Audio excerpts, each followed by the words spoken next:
If you ever wanted to know how the judges came up with their scores, we're going to be covering that in this video. My name is Garrett Hill. I'm the World Skate Head Judge for street skateboarding, and we're going to be focusing on the 2025 Kitakyushu event.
Now, before we even started the open qualifier, we knew going into it that these scales were going to be brought down pretty low. In open qualifiers, we start that scale really low in order to make room for all the skating that we might see later on in the day.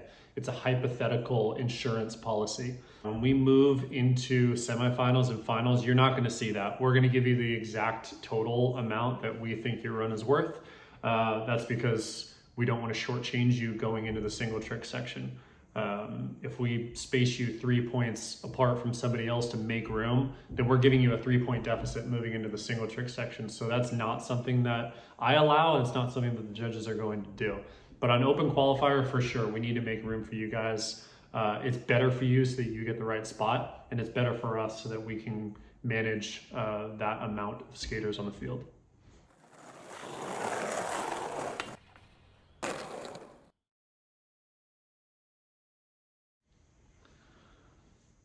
I wanted to shout Shane O'Neill real quick because, I mean, Shane's one of the best out there. That's no secret. The switch heel that you did on the quarter pipe and the switch heel that you did on the 4-flat floor was an actual gift to our eyeballs. It's so sick to see people do their own tricks and really like own it. And Shane has like absolutely owned that category of doing difficult switch flip tricks down things. So thank you for Shane for coming out. And it's just a great example when you do tricks like that and it comes together, like the score skyrockets. When you can find your own lane and do tricks that nobody else is doing that the judges know are difficult, that's going to boost your overall impression so much and upgrade the score exponentially. So we really, really encourage you to find your own lane and find tricks that only you can do that set you apart. I want to talk about Tangxi Wang's line from China. This is a really good run to focus on and understanding how judges evaluate runs that are just like big section trick heavy runs. He's got a 270 backside lip slide on the big rail and a really, really gnarly big spin frontside blunt slide on the big rail. And unfortunately there was 2 other bails in this run. When the meat of your run is only on the big section, that means the use of course judging criteria is not fulfilled at all. And that's a substantial judging criteria. We want to see you flow around the whole entire course. You're going to have your time on the big section in the single trick section, so don't worry about that. But don't think that you have to just brutally annihilate the big section in order to get a good run score, because it's just not true. We would rather you flow through the whole course, stay on your board as much as possible, and really utilize the quarter pipes because it increases the overall impression of your run. So I want to talk about this run from Jungsoon Lee from Korea. This is the first time that we broke into the 20s, and obviously we already know that we're going to be at the lower end of the scale for open qualifiers, but this was, funny enough, this is the first line that we saw that didn't have bails in it. And you see what happens when you're able to make it through a run without bails. Your score goes up a lot. The nose slide nollie flip that he tried at the very end of his run, he popped after the beginning of the buzzer sound. So that trick actually didn't count, which worked in his favor. I know he was trying to get there and get that trick in time, but because he did that trick after time, his score was higher. So sometimes that buzzer ends up being your friend at the end of the day, but starting off his run with a heel flip front board, it was really, really high caliber and the technical difficulty was there, so it made sense to break into the 20s. So be careful of that buzzer. If you're feeling sketchy about the trick that you're about to try, just don't try it. That also is an option. We're not going to count it as a bail if you don't try the trick.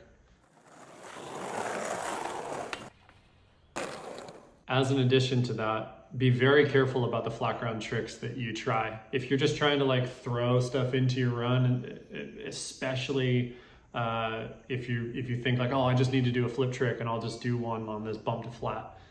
It doesn't move the needle on your score that much when you just do a flat ground trick. It doesn't really matter what the trick is. Like it's not that difficult to do a fly out trick to flat unless you pop it like 6-7 feet in the air. So be really careful about what you're risking, because the risk versus reward of doing a flat ground trick, it isn't there in a skateboarding competition. You need to do your flip tricks on an actual obstacle, whether that's the pyramid top or a gap or a step up. Like there needs to be something else there. Like we're dealing with the best skateboarders in the world. The quality needs to improve.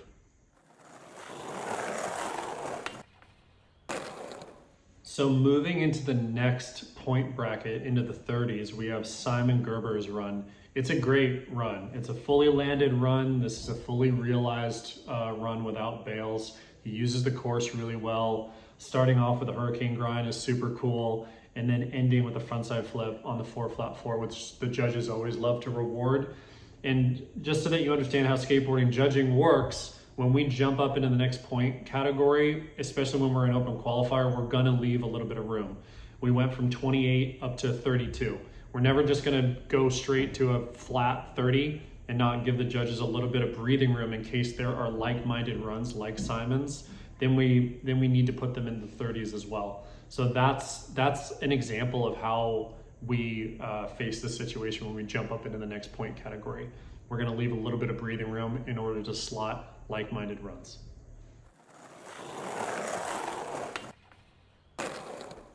So Tyson Bowerbank's line is a really good example of how creativity bumps up your score. He got a 33.43 for his run. There was no bails in it. And I mean, how do you not reward a 540 down on the bank ramp? Like that move is so sick. Every time he does that, the judges are always super stoked. And that's gonna go for anybody. Like if you find a trick like that to be able to own and take ownership and possession over and really utilize that throughout the middle of your run, he strategically put that in the center of his run so that there weren't any like lapses, there weren't any dull moments. So, and that's really important to do. You gotta have something special in the middle of your run too. It can't just end strong and begin strong. You gotta have moments, little highlights throughout. And that 540 is a really great example of that. Everybody should be doing that. Speaking about the importance of trick selection and flow and consistency, Alex Midler did a really good job of this. When you're doing a line in these competitions, when we're in the run section, it is supposed to feel like a straight line. That's why we have it. So starting Alex's line with a frontside 270 lip, followed up with a really big backside 360 on the transfer wedge, is just so smart. It's got such good flow to it. Your trick selection, please be careful about it. It needs to have flow. It needs to be exciting. It needs to make sense. The things that you do out on the course should be similar to what you would do in a street line. And since it's no surprise that Alex understands how to do this well, because he's an actual street skateboarder, and he knows what kind of lines to put together. So Everyone should be taking some notes from Midler's lines and upgrading their trick selection, because that is exactly how it's supposed to be done.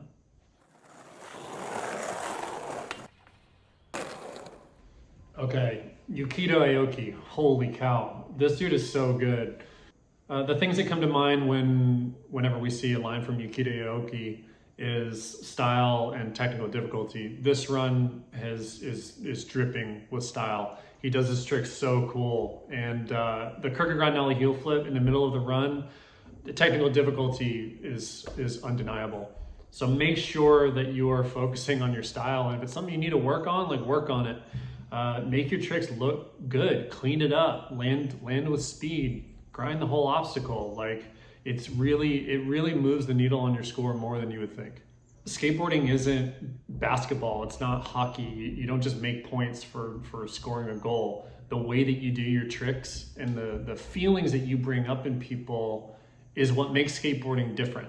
So we have to put a lot of weight into that category. So you need to work on your style. Your tricks have to be done with some flair. Like it is artwork in a way. It's a sport, yeah, but this is also a form of art and it's a form of expression. And the judges want to see that. We don't like to just see robotic skateboarding, because style is one of the most important things in skateboarding. So speaking again about the importance of the tricks that you do halfway through your run has started, Max Bergwin's line from France is a really good example of that. It starts strong with a 270 back lip, and we got a 360 flip over the pyramid and the hard flip 180 on the pyramid.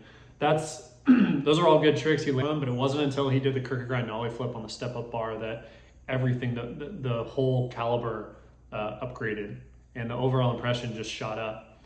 So it's really important to be putting either technically difficult tricks or doing tricks that nobody else is doing in the center of your run. Your coaches have enough time to watch practice to be like, yeah, I didn't see anybody doing this trick, you should do this one. So that needs to be a part of your strategy. So I want to talk about David Tuesta's line from Peru. He got a 38.18. Now this kid is freaking gnarly. The technical difficulty in his runs is definitely there, but this is a good example of how use of course comes into play. In this line that he did in open qualifiers, it was very big section heavy, meaning he didn't, there was 50% of the course that he didn't use. Now it still got him a 38.18, and that was still enough to move him forward. But I can promise you this, if he would have used the rest of the course, that score would have been a lot higher. So you don't need to hit the big section 3 times, which he did in this run. There were 3 cool tricks that he did on the big section, but the flow and consistency wasn't as good as it could have been, and the use of course wasn't as good as it could have been. So using the whole course, very important.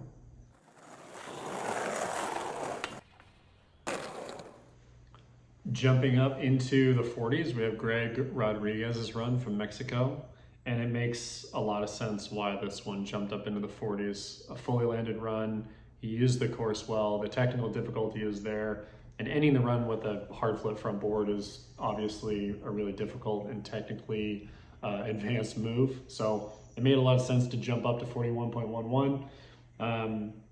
We are paying attention to how much you're just doing only kickflips or only heel flips. If your run is completely filled with kickflips, that means that your trick selection wasn't very good. And how that affects the overall impression is that you don't know how to do any other flip tricks, so we've got to bring that score down. It could be high, your run will always be higher, it will always score higher 100% of the time if you're doing a variation of flip tricks. If you give us a kickflip, 360 flip, maybe a nollie heel flip, switch it up. Please don't just do kickflips. If you do kickflips only, your run is not going to score as well. In Braden Hoban's run, we see him hit that shootout flat bar off of the 4 flat 4. He did a front blunt on it, which is a good idea. The judges knew that that obstacle was pretty sketchy. The drop off was obviously overhead high. So we knew people weren't going to be hitting it as much as they were the hubba or the rail next to it. But it was smart, even just by doing that frontside blunt slide, It set his run apart, and ending with the kickflip crooked grind on the hubba, and also having no bails in his run where he used the course really well. This was an easy decision to give us a 42. So if you don't see people hitting certain obstacles, that should be your light bulb moment to be like, I gotta hit that obstacle, because that's going to set your run apart. You gotta understand that being unique is just as important as landing your tricks. You gotta give the judges something different from everybody else.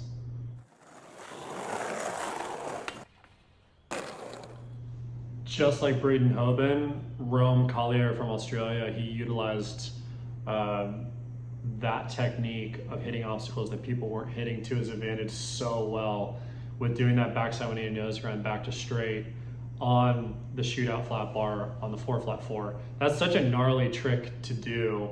The judges absolutely loved that. That was a really, really smart, strategic move for him. And then all the other tricks that he did in his run, there were so many highlights throughout his run that it made sense for him to be in the top 5. So, I mean, people should be watching these runs and taking notes from this man. Like, this is how you do it right here. You know, giving us a run that makes it obvious that you're supposed to be into the next group is what you need to do.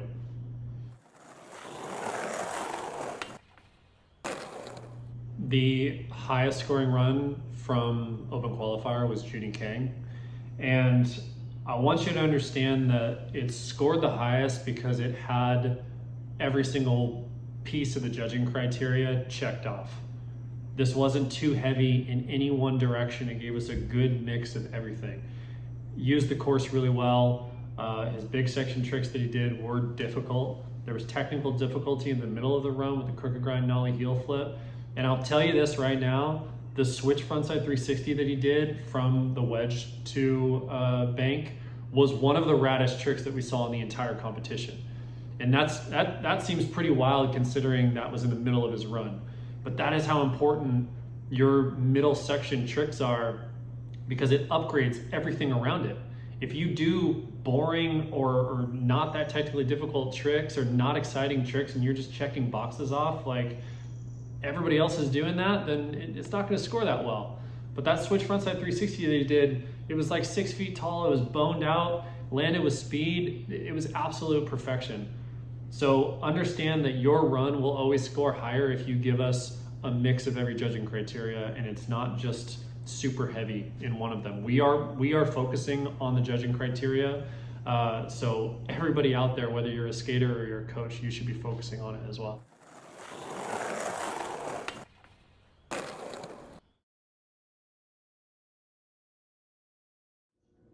So I think something that people need to understand, especially the coaches, is how much doing a single trick on the big section moves the needle on your score in certain situations. To help you understand how much your score can jump up, especially if it's a big section trick and it's a substantial part of your run, looking at Yukido Aoki, his line, he actually did have enough time to do the nollie big spin backside lip slide in quarterfinals. And that jumped his score up into the next point category, into the 60s. So landing tricks, like, you can expect a pretty substantial bump up. So that was really cool to see that line fully realized, and no surprise that he landed in 6th place from that run, because it was a really great run.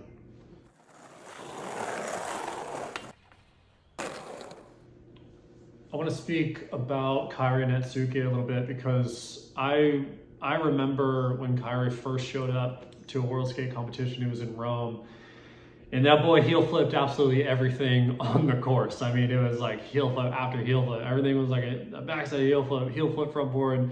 It was incredible. It was done really well, but because of the repetition, he didn't score that well.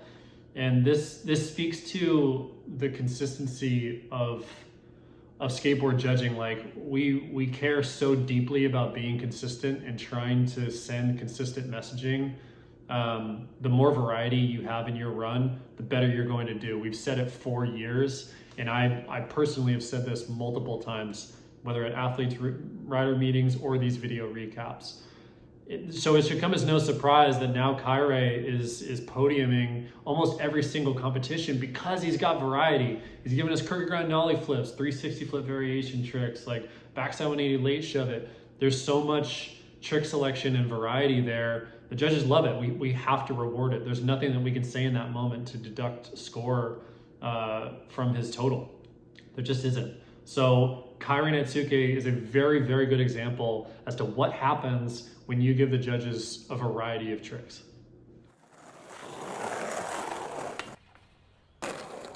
So the highest scoring run of the day was Sora Shirai. No surprise there. He made it pretty easy for us to score this one the highest. It had technical difficulty, used the course really well. And I want to highlight the front blunt transfer that he did into the double bank. This is the best example of how style and execution comes into play. The distance that you travel and how long you grind something or slide something for, we're paying attention to that. We score it higher if you grind longer, if you grind farther, if you slide for longer than other people are sliding for. He could have just as easily slid 2 feet on this frontside blunt transfer and would have been good. But he held onto that front blunt for like, I don't know, maybe 8-9 feet, where everybody else is doing it way shorter. So it set him apart. It was in the middle of the run, a huge highlight. This is strategy at its best. Everyone should be focusing on this run. Execution, that's what we're talking about. We want to see you slide for longer. We want to see you grind longer. Chloe Covell did the same thing in her line, where she did a 50-50 on this double bank, and we made notes of it, and it just skyrockets your score because the overall impression goes up due to the way that you're doing these tricks. So execution absolutely matters. The judges are always paying attention to it.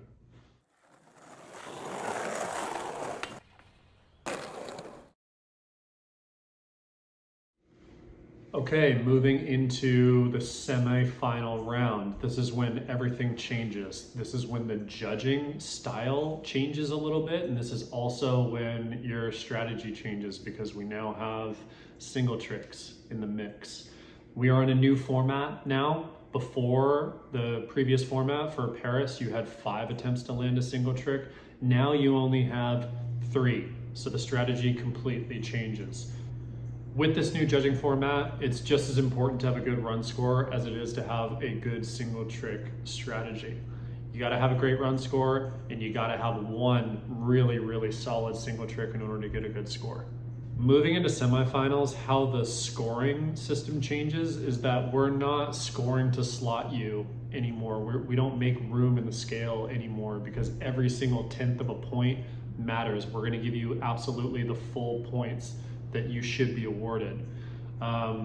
That's why you're gonna see similar scores in semifinals and finals for the runs, because if they're technically the same, if they're technically similar, you should get a similar score.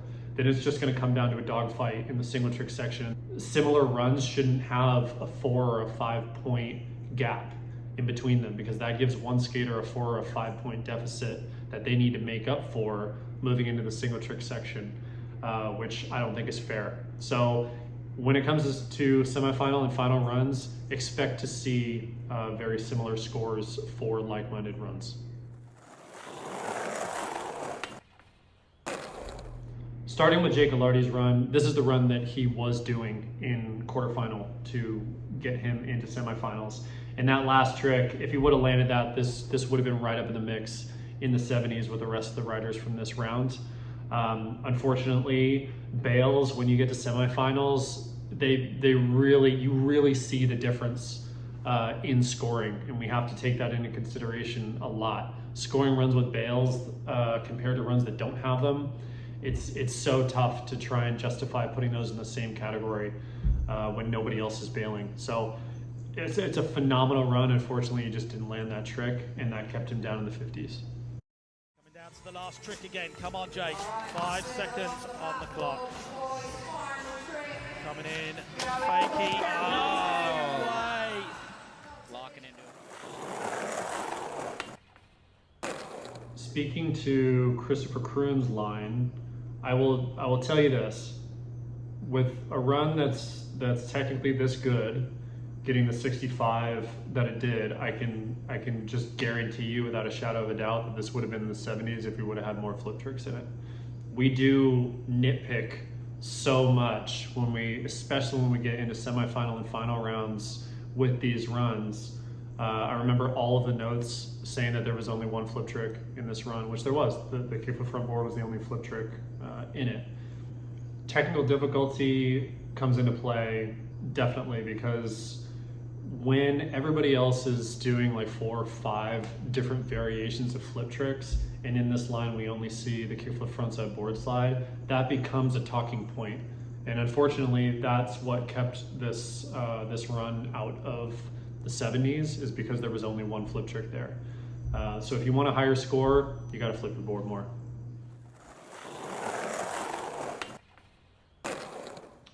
A good example of like-minded runs being scored the same is the difference between the bubble score and that 8th place spot, which we only take 8 moving into the finals. So we have Mauro Iglesias and Matias Del Olio in that 9th and 8th spot.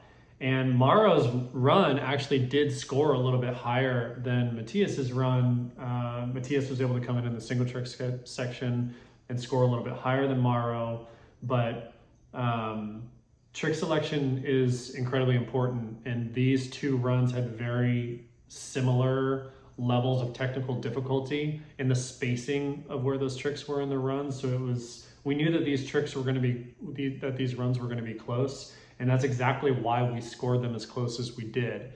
Because if I'm telling you right now, if these 2 runs would have been 5 points apart, that would have been a huge mistake. So it turned out the way that it did because these runs were scored similarly, and it came down to a dogfight between them 2 in the single trick section, and it was close, man. But Matias came through and was able to snag that 8th spot, so congrats to him. But also Mauro, like, incredible skateboarding from you, man. That was phenomenal. So talking about some of the individual trick scores that we gave. Again, we're seeing a global reduction in some of these scores. A lot of the tricks that used to score in the 80s, you should expect to see in the 70s, and that goes the same for the tricks that were in the 90s. You should expect to see those living in the 80s. When we are coming up with a trick ledger, it is such a process, and every single obstacle we give hypothetical scores to certain tricks that we think are going to get landed, and it's a whole ecosystem that is supposed to work and make sense. And we do like to reward generally the spots that most of the riders aren't hitting, and that's exactly what happened in Kitakyushu with that 4 flat 4 shootout flat bar rail. Very few people hit that rail in the single trick section, so it allowed us to reward some of those tricks a little bit higher than we would normally give if it was done down the regular handrail. Daniel Woolley was a really good example of this, doing the kickflip backside lip slide. That got a 72.79. Now that's a pretty high score for a kickflip backside lip slide, because that is more of a basic trick for the men's division. Now, if that was done on the regular handrail, that would definitely be down in the 60s, but because it was done on a spot that people weren't hitting, we were allowed the opportunity to score that a little bit higher. So if you're wondering about strategy in the single trick section, you can get creative and look at the course a little bit differently and think, maybe I should try and do a trick on this spot that not everybody else is skating. It may give me the opportunity to set myself apart and get a better score. So in the single trick section, we have Jao Lucas that did a very gnarly switch 360 flip lip slide on the big handrail, and that got an 85.46, which in this competition, that is a massive score. So when it came time to distribute a score for Joe Hinson for the regular 360 flip lip slide on the big handrail, the same one, the judges felt like it was definitely fair to bring that down 13 points. I think that is fair. The difference between doing something switch is substantially harder. So if the judges would have given this a score that was too close to the switch 3 flip lip, then it would have been a mistake on their part. But that's what we're looking at. We're looking at our trick ledger that we've created, and we're also paying attention to every score that we've already distributed. So if we give something an 85, and in this case, we had to look at Jao Lucas's trick and determine what was fair in this moment. and give an appropriate point difference between those two tricks. Again, speaking to keeping like-minded tricks in the same point category when we're judging the single trick section, the same way that we do for the run section. When Daniel Woolley did the kickflip backside lip slide on the shootout rail, we were comparing Christopher Kroon's late shove it frontside board slide to that trick. The judges at the end of the day thought that there was a slight higher technical difficulty and risk with the flip in for Daniel Woolley, so that got a point higher, but still felt like it was comparable, so we gave that a 71.11, and that's how that works. That's another example of us comparing tricks that are already landed to the scores that we're giving. When you do tricks that nobody else is doing, I've said it time and time again, we're gonna give you a higher score. And that happened with David Tuesta in the single trick section.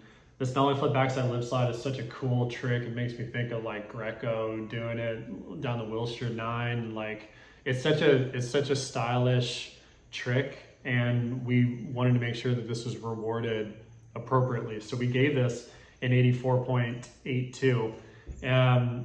Will it stay in 84.82? I don't know. There's no way to say. But when you do a trick, especially for the first time that we've never seen before, we are absolutely going to reward you. So we decided to put this in that higher scoring trick category because of that reason.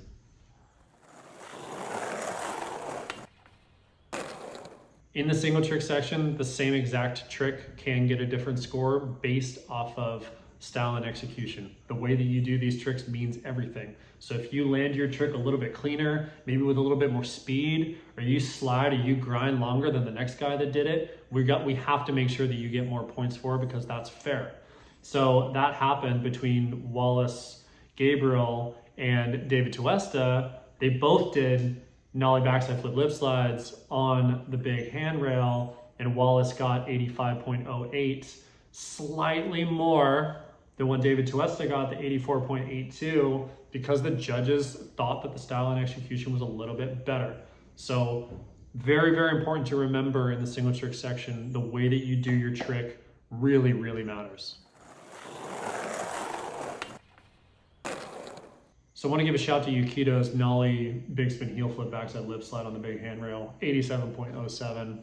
Such a gnarly trick. I expect we're going to see more people doing this. Every time the trend normally is if we reward a trick, we start to see people clock that and be like, oh, that trick got an 87 or that trick got a 90.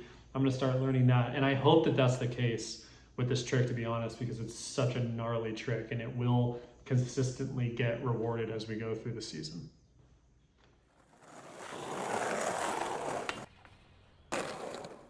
Giovanni Viana, Brazil. Dude, this cab nose grind was absolutely wild. Like, I don't know of any other skateboarders that could do the cab variations that Giovanni does, and it's so great that he's kind of owned that category. But the variations that he's able to do with these caballero tricks is just another great example of owning your own lane. And he's really created this whole caballero brand for himself in these competitions, and it does him really well. So just want to give a shout to how difficult that trick was. The judges loved it, and yeah, great choice, man. You did it perfectly. And speaking again about good scores but global reduction, I think Kairi Netsuka's heel flip frontside blunt slide is a pretty good example of that. Normally, I think the heel flip frontside blunt slide would have reserved that high 80s category before, but we see it got an 83.56.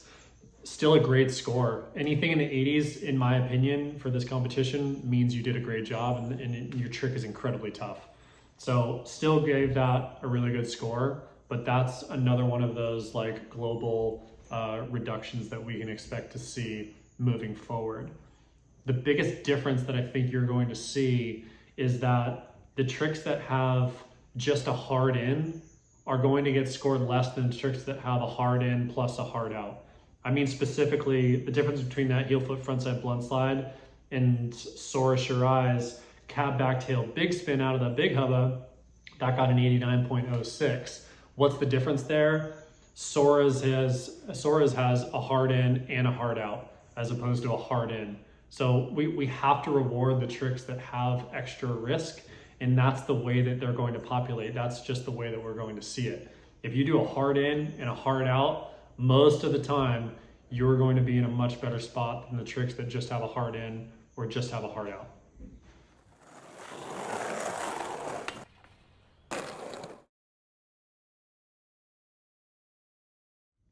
In our finals rounds, this is genuinely where we see the best and most consistent skateboarding. And in the run section, if you remember anything from this video, I want you to remember this.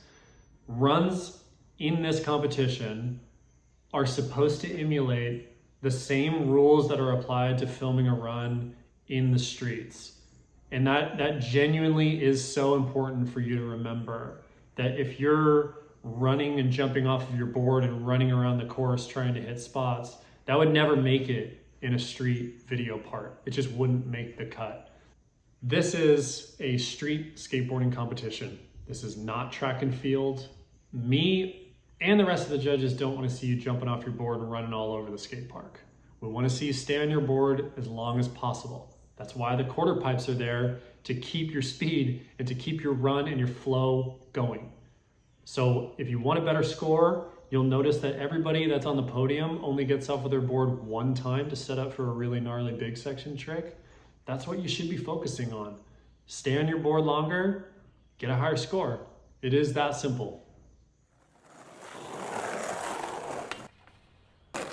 I want to give a congratulations to Team Japan for not only their skating ability, their riders are so impressive, but the coaching and the strategy going into these events is just phenomenal. This is what everybody should be doing. They fulfilled every single category of the judging criteria in Kitakyushu, and it's not a surprise to me whatsoever that Japan held the podium spot, because they really showed up in the men's category. So yeah, congrats to you guys. It was very, very well earned.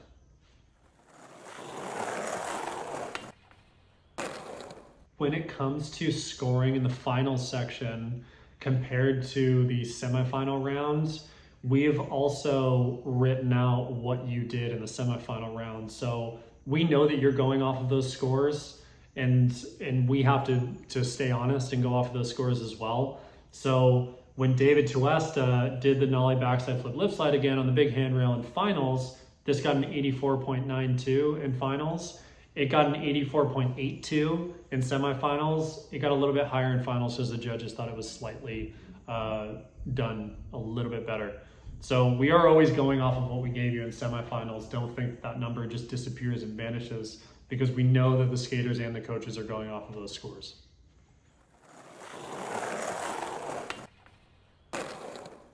Again, staying honest between semifinal scores and final scores. Matthias Del Olio with the bigger flip frontside board slide. It got the same score that it got from semifinals to finals, a few tenths of a point difference there. But again, we are always looking at the semifinal trick scores that we give you so that you know how to best strategize, whether you're a skater or a coach, moving into the finals rounds. We are always going to stay honest with that score that we already gave you.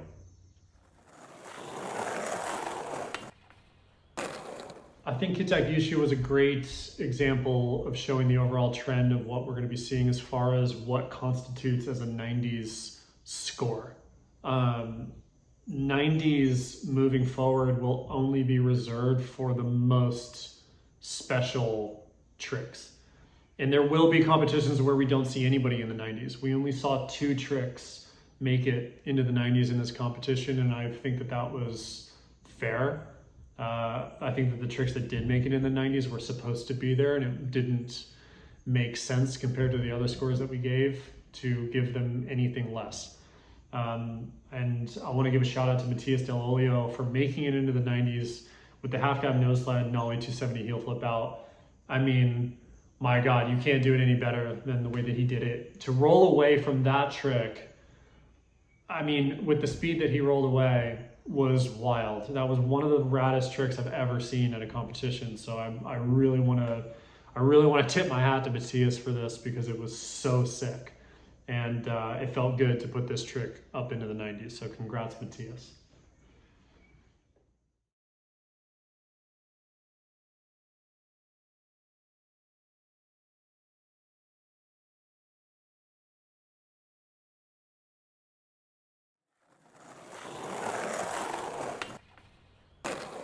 So coming into the single trick section, obviously this was neck and neck between Sora and Kyrie for that top spot. This was one of the most entertaining switches in podium that I've seen in a long time, because I'm telling you, like, the bail that Sora took on his first attempt, I'm telling you, the bail that Sora took on his first attempt, I thought for sure he was out of the mix. I did not think that it was going to be possible for him to do this alley-oop backside 180 5-0 down the hubba. And when he did it, we knew that it was going to be a high score. It was just going to come down to the way that he did it. And I'm telling you right now, if he didn't do it as perfect as you possibly could do this trick, Kyrie would have won this competition. And that really was the biggest turning point. We looked at that trick from 6 different angles in slow-mo, and we could not find a single thing wrong with it. The alley-oop in was perfect. The way that he landed on the ground was absolutely perfect. His tail didn't touch the whole entire time. It was perfectly balanced. He got in at the very top of the hubba and he landed it. No wheel drag, no toe drag. It was absolutely bolts. You cannot land that trick any better than he did it. And it felt very fair to give that score a 90, and that's just so happened to be what he needed to win the competition. So an amazing shakeup at the end. It was so much fun to watch, but honestly, props to Kyrie, and like the skating that you did was so unbelievably impressive. And just shout out to Team Japan for the strategic and coaching advice that they got and their performance, because that was so entertaining and should be very inspirational to the rest of the teams out there. Everybody should be chasing this style of training and this style of just athletics and performance. And this is the kind of skateboarding that pushes us forward into the next chapter. And it makes me feel very proud to be a skateboarder, to see choices like this and to see skating like this go down. So thank you for the event. Congratulations, honestly, to everybody that skated. You're all so wildly impressive. And I can't wait to see what you guys do at the next one.